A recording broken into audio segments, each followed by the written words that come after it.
नमस्कार. आज आपण बनवणार आहोत कारल्याची अशी आगळी-वेगळी भाजी. त्यासाठी मी इथे अर्धा किलो कारली घेतलेली आहे. त्याचे असे सर्व देठ काढून हे कारले आपल्याला स्वच्छ धुवून घ्यायचे आहे. धुतल्यानंतरच आपल्याला ह्या कारल्याच्या अशा पातळ-पातळ गोल कापा करून घ्यायच्या आहे. कधीही कारले आधी कापून मग धुवायचे नाही, तर धुवून मगच कापायचे. अशा प्रकारे मी सर्व कारल्यांचे काप करून घेतलेले आहे. आता यामधल्या आपल्याला सर्व बिया पूर्ण बाजूला करून घ्यायचे आहे. तुम्हाला जर बिया आवडत असेल तर तुम्ही ठेवल्या तरीही चालेल, पण मी शक्यतो सर्व बिया काढून घेते.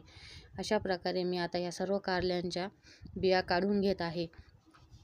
आता हे बघा, सर्व कारले आपले सेपरेट झालेले आहे. त्याच्यासाठी आता मी इथे 3 बटाटे घेतलेले आहे. त्या बटाट्यांचे साल पण असे काढून घ्यायचे आणि बटाटा हा स्वच्छ धुवून घ्यायचा. बटाटा पण आपल्याला कापून मगच धुवायचा नाही, तर आधी धुवायचा आणि मगच कापायचा आहे. त्यासाठी मी इथे 4 कांदे घेतलेले आहे. 4 कांदे आपल्याला असे उभे कापून ते असे हाताने मोकळे करून घ्यायचे आहे. आता त्यासाठी आपण इथे हे जे कारले घेतलेले आहे त्याला आपण चवीनुसार मीठ घालायचे आहे. मीठ शक्यतो या भाजीला थोडे जास्त घालायचे आणि एक मोठा चमचा भरून हळद घालायची आहे.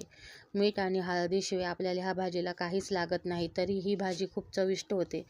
इथे मी तेल घातलेले आहे. नेहमीच्या भाजीपेक्षा तेल थोडेसे जास्त घालायचे आणि हळद मीठ लावलेले कारले आपण ह्या तेलामध्ये छान परतवून घेणार आहोत आणि 2 मिनिटासाठी झाकण ठेवायचे आहे. हे बघा, मी कारली वाफत आहे तोपर्यंत बटाट्याचे अशा पातळ पातळ काप केलेले आहे. 2-2 मिनिटाला आपल्याला ही भाजी हलवायची आहे. कारले थोडेसे नरम झाले की लगेच आपल्याला हा बटाटा याच्यामध्ये घालून घ्यायचा आहे आणि परतून 2 मिनिटासाठी झाकण ठेवायचे आहे. लक्षात ठेवा, गॅस कधीही कमी करायचा नाही, नाहीतर वाफेचे पाण्याने कारल्याला खूप पाणी सुटते.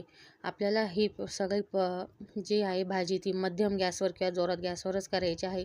प्रत्येक वेळेस 2-2 मिनिटाला आपल्याला ही भाजी हलवत राहायची आहे. त्यामुळे ही भाजी खूप छान अशी लालसर आणि खरपूस तयार होते. 2-2 मिनिटानंतर आपल्याला ही भाजी हलवल्यानंतर जेव्हा बटाटा आपला पूर्णपणे शिजतो, तेव्हा आपल्याला याच्यामध्ये आपण जो कांदा मोकळा करून घेतलेला आहे कापलेला, तो याच्यामध्ये घालून घ्यायचा आहे.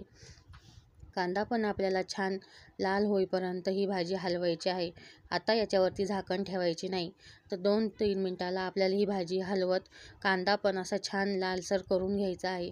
ही भाजी शक्यतो 3-4 दिवस आरामशीर टिकते, कारण की याला आपण थोडीही पाण्याचा वापर केलेला नाही आणि खायला तर एकदम चविष्ट लागते. तुम्ही एकदा नक्कीच करून बघा. हे बघा, आपली ही भाजी पूर्णपणे तयार झालेली आहे. किती छान असा याचा कलर आलेला आहे. ही भाजी शक्यतो आपल्याला अशाच रंगाची होईपर्यंत सतत हलवायची आहे, म्हणजे ही छान अशी खरपूस आणि चवदार लागते. तुम्हाला ही आजची रेसिपी कशी आवडली ही मला कमेंट्समध्ये नक्की सांगा. आवडल्यास एक लाईक आणि शेअर नक्की करा. धन्यवाद.